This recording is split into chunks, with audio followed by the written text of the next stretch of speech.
Well, hey, everybody. Welcome to Demo Jockeys. I'm Jack Cochran. And I'm Adam DiTomaso. So, Adam, before we jump into our first topic, it's our first episode. How exciting is this? This is awesome. This is absolutely very exciting. We've been looking forward to doing this collaboration for a while. We hope you're as excited as we are. I just want to give everyone a little bit of a highlight of kind of what's going to be happening with the show, what you can expect. It is a pre-sales book club. Every month we're going to be going through a different book. This month we're going through Just Effing Demo by Rob Falcone. You can see we both have our books here. Episodes are going to drop every Thursday. We're actually having Rob, the author, joining us on the last episode of the month on October 26th. Be sure to mark your calendars for that.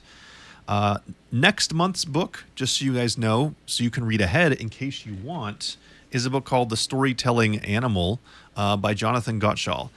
So if you're someone who really is enjoying it and wants to read the book before, we'll always be sure we let you know what book we're reading next. So we'll have links in the show description and the show notes and comments so that you can go pick up a copy for yourself if you like.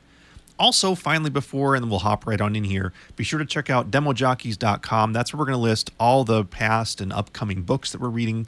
Previous episodes will be available there, and I'm sure more as things go along. Yes, we keep recording. As things continue to happen. And as they say in the podcast, if you were listening to this on Spotify and you really want to see us talking to each other, we actually are also doing this on video on YouTube. So search for Demo Jockeys there, or vice versa. If you want to get this during your workout once a week, you can listen to it on Spotify, Apple Podcasts, anywhere you can get your podcast. So, Adam, as we jump into today's topic, yes, I just have a question for you. Let's pretend I was demoing to you. Let's say you're evaluating some software that I'm selling, and I'm giving you the agenda of what I want to cover. And at the end of that, I say, okay, so is there anything else that I may have missed from my agenda that you're looking forward to hearing today? If I were to ask you that question, you as a customer, how would that make you feel? Honestly, intrigued. In the sense that, okay, did I actually, it's going to make me intrigued and like, okay, they care about what they're showing.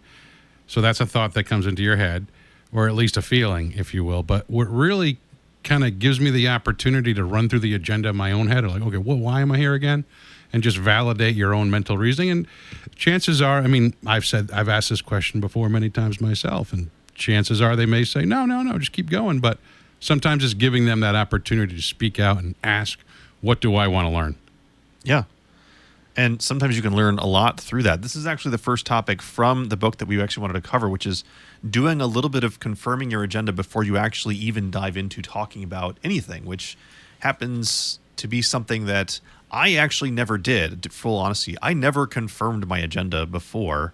And so this was actually a takeaway that I started doing after I started reading the book, which is asking that very question almost verbatim when I've been giving demonstrations and when I've been in demonstrations, actually coaching my team to do the same as well.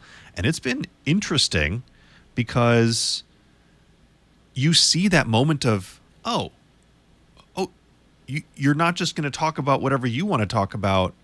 Right. You're going to take my input. Even if I don't have anything, you see people kind of sit up a little bit and just kind of get a little bit more engaged when you start asking those types of questions.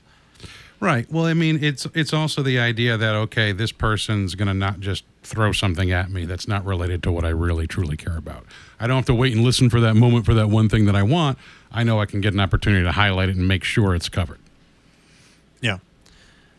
And, it's really the difference when I've thought about it between when I'm training someone versus when I'm doing a demonstration. Because think about it. Like if I've built a training, which I've done before, where I'm trying to train someone how to use my software, I have a script I'm going to walk through, and you really can't deviate me, right? Mm-hmm. If in my training you're to say, I really want to learn about that, I'm like, great, but not today. Sorry. I'm not ready to teach you about that. But if someone, let's say, asks to confirm the agenda and someone says, actually, you didn't talk about that piece, I really should consider maybe adjusting what I'm going to talk about. Well, let me ask you this, Jack. Because I certainly have my own perspective, but when are you confirming the agenda? Are you doing that in the beginning of the demonstration, at the end of the demonstration, both, in the middle? Where is your strategy around that? Because confirmation can happen at the beginning and happen at the end. It can happen anywhere, but it's all part of, I believe, discovery. And just, you're always qualifying, you're always discovering and getting more information. So the opportunity to clarify along the way certainly can be valid. I have been using it when I have been at the very beginning. Like, hey, even when, let's say, I'm not even doing a demonstration, but I've just been doing it at the beginning of any customer conversation I've been having, which is, hey, thanks for joining the call. So just to confirm, today's what we want. Here's what we wanted to talk about. Anything else that you wanted to talk about before we even start our meeting? Like, even just right out of the gate, I've been throwing in this type of confirmation because I want them to know that I care about what they want to get out of the meeting. Yes. No, that's a good point. And, I actually, yes, doing it at the beginning of the demo as well, I believe in certain situations where we're having a longer presentation and say we're diving into a use case, deep into a use case that starts high and goes low, in the sense that we're talking about a high concept or a customer journey, maybe across multiple platforms or products, and resolving to an end goal. That can take, because this gets related to the agenda, related to confirmation, in the sense that can take certainly a long amount of time, or a long breath, if you will, say 30 minutes, even 20 minutes. Confirming at the beginning and then taking that moment to possibly go back to the agenda, confirm, and then re-ask that question again. Might be a little bit repetitive, but you've thrown a lot of information at a group. Then taking, okay, great, well, let's check that box. Mm-hmm. If we've all agreed we've covered that, let's move on. So when you're confirming at the end, are you confirming for the next piece, or are you confirming that we've covered everything that wanted to be covered? What's that confirmation at the end? A little bit of both. To be direct, it's in the sense that, have we covered everything? Yes. Are there any new questions? No. Great. Then we can move on. That's why I say, a little bit of both, in the sense that, trying to cover all angles. Yeah, I mean, I kind of like that, because you're both at the outset then saying, hey, all right, this is what we want to cover, confirm that we're covering everything, but then you're confirming along the way that we actually covered the things that they were expecting to cover and that we didn't miss anything while we're going through. If you're going to be also doing that, I guess here's the interesting question I have, which is one of the first things that I thought about, probably why I never did it before. What would happen, Adam, if you asked that question, let's say at the beginning, and someone says, actually, I want to know about, they name something.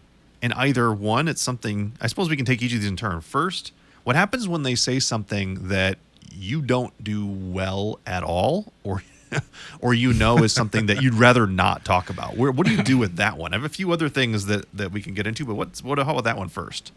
That's a great, handsome question, because there's a couple of ways that can go. And, I would say this.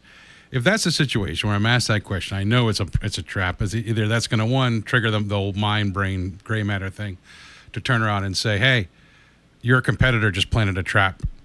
So cool, be aware. Or there's a valid question and there's actually an associated use case that is part of the evaluation of the platform. Mm-hmm. So I think my initial response, or my standard go-to is, what's the use case that's powering that question? In that context, I can give you a better answer. And if I can't give you that answer today, I'll certainly come back with it as a follow-up. That almost answers the second question then, because my other one was, what if it's something that you could probably talk about, but you're not prepared to do it that day? Feels like it's the same thing, where you may ask for the use case behind it, maybe ask for more information, but you're going to ultimately probably punt that one to a separate meeting. Yes. How does that come across when you've done that before? Because I know a lot of people really are resistant to doing that. How has that come across when you've done that? Has the customer been okay with it? What's been the response? That's another great, funny question. And the reason why I kind of chuckle about it and laugh about it is because it can put people back on their heels. I mean, one of the things that I think it's important to address, that not every conversation or outcome or answer can be positive in a situation. And a good SE is prepared for that. A good demo person is prepared. A good demo jockey is prepared for that. And what I particularly mean in this example is, if that's like, well, okay, well, if I can't give you this use case, or I really need to know this type of information today, I always come back and just kind of dig deeper and keep asking a question. But unfortunately, I try to fall back on the old excuse of, well, we do have a tight agenda today. We're just going to have to parking lot that for right now. Let me get your contact information. And again, I'm just making another step of pushing it down the line, if that makes sense. I mean, it does, but it kind of then you want to make sure, though, and as I'm thinking about this, you want to make sure that people don't think you were being insincere when you're asking the question. Because you do legitimately, like, at least I hope you do, when you're asking the question, you do hopefully legitimately want to know if there's anything else to add to the agenda. So then if you come back saying, well, we can't add that in because we have a tight agenda, why do we ask the question, right? And so I think there's a little bit of a dance you may have to do there, unless I'm thinking about it wrong. Well, I think establishing a parking lot ahead of time is important, and there's another theme about clarification with any meeting and setting an agenda and going on site or even having a phone demo. What I mean by that is the idea is we want to simply clarify the initial agenda first, so that as we're walking in, what we're prepared to deliver has already been agreed upon.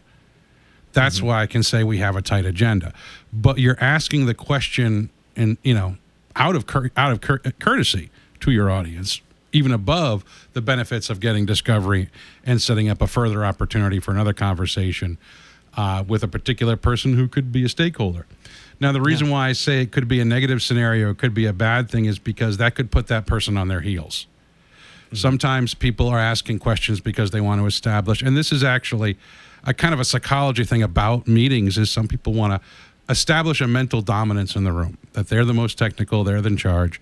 And that's just a reality of the situation that we have to be in.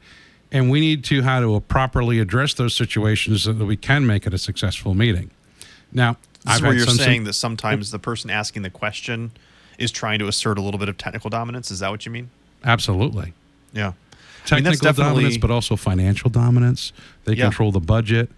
Their job's on the line. They're going to be a little bit on the offense to a degree. I mean, there's going to be a difference between a question or not a question, but an additional addendum where someone says, actually, I want to hear about that, versus someone who's literally just trying to throw curveballs at you. And I think we've all seen this when you've got that person who's just there to disrupt, right? I think that's a whole separate topic where if you've identified that, then these questions and the response that you get, you're never going to get put down the right path. So I think if we kind of set that aside, and we can probably do a whole session of handling those types of people. Yeah. If the response you're getting back, though, is something that you feel like is coming from a sense of, this is honestly what I was expecting to see when I came into the room, especially if this person maybe wasn't involved with any of the prep work, you need to know, as you said, you don't want to put them on their heels as a well-intended attendee, because they're now saying, this is what I'm wanting to hear. And if you say, well, none of that's going to be what we're going to be getting to, and you haven't replaced it with things they do want, you have a chance to lose them before you even get started. So it's something you have to make sure that if you're doing that, you confirm with them, I believe, to say, I want to cover that.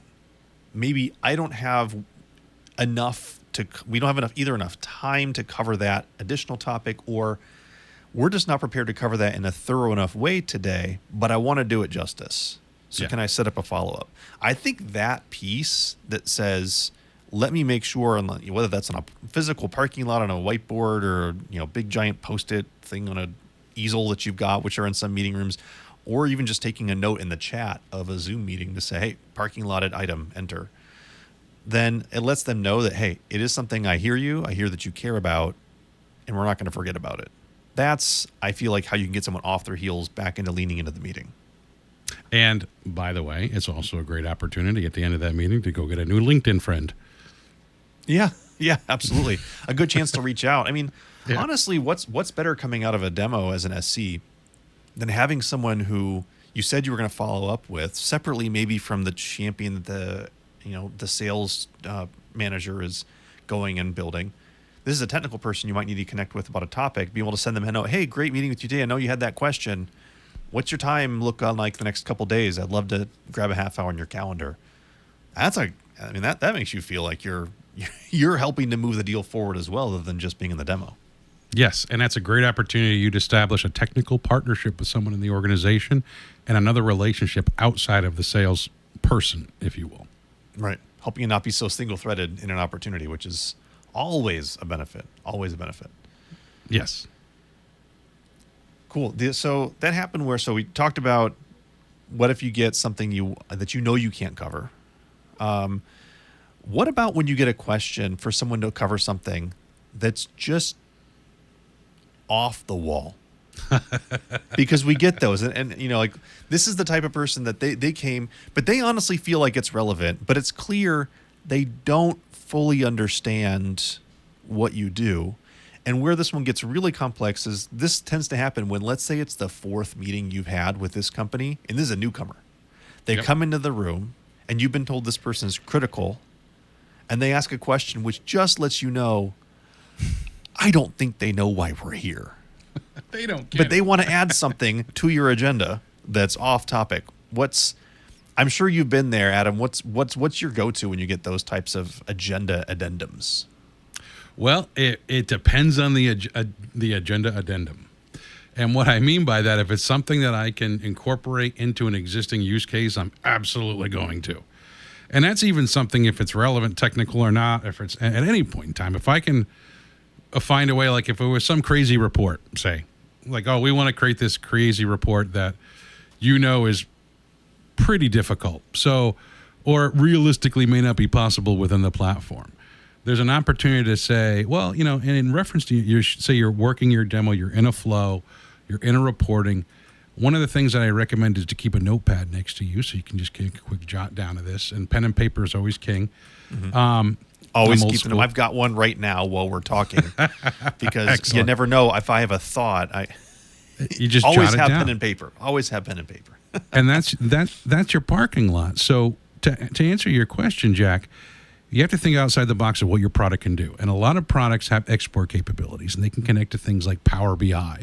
So if you know that you can connect to Power BI, or say, for example, send your data there, and I know that's a bit MarTechy, but I mean, even if you look at supply chain or anything like that, you're still talking a baseline of building a report or a data or answering a question. Well, solutions like Power BI and Tableau and Looker answer a lot of questions. So there's always the reference of saying there's a potential to do that, or you have the capability, or we have the capability of setting this stage for you, which will inevitably answer your question. Like, for example, if you're talking about email marketing and they say they want to integrate with an MRM solution, like, wait, why? Like, what? Huh? Mm-hmm. What is that? There's no relevance there, and I would probably get blown up in the comments. Say, Adam, why did you suggest that? Well, we get crazy questions, and I mean, yeah, but I worry that doing that, you may be going down a rabbit hole that suddenly now it's going to sound like you're being really defensive, which I think is the problem when you get these questions that are way off the wall. If you start to answer them, you're going to sound like you're defensive instead of trying to figure out, where this is coming from. Because in the end of the day, like, the person in the room, unless if they're not critical to the success of what you're of what you need, and their question can be a little bit dismissed, I want to say, because I don't agree with you. But let's say you can't dismiss it. It's coming from somewhere where there's a need, right? At the end of the day, they're asking a question. They're asking for a capability that they think will address their need. But what they've shown you is, I have this need. They've just expressed it in a weird way. So getting almost the question that you were asking before, I feel like we could cut and paste that one here, which is, what's the use case for that piece that you're wanting to get at?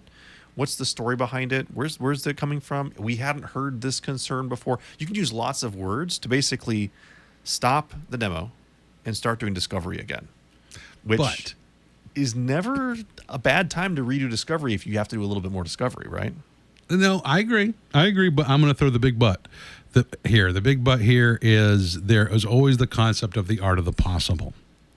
And that's not something that you want to dismiss. Depending on the question, depending on the answer, and the capability that you are potentially showing or explaining, whatever, or demoing, I should say, you can there's always the answer in the art of the possible, because if that's the idea of what you're showing or the demo you're showing, or, like you have the possibility to do this.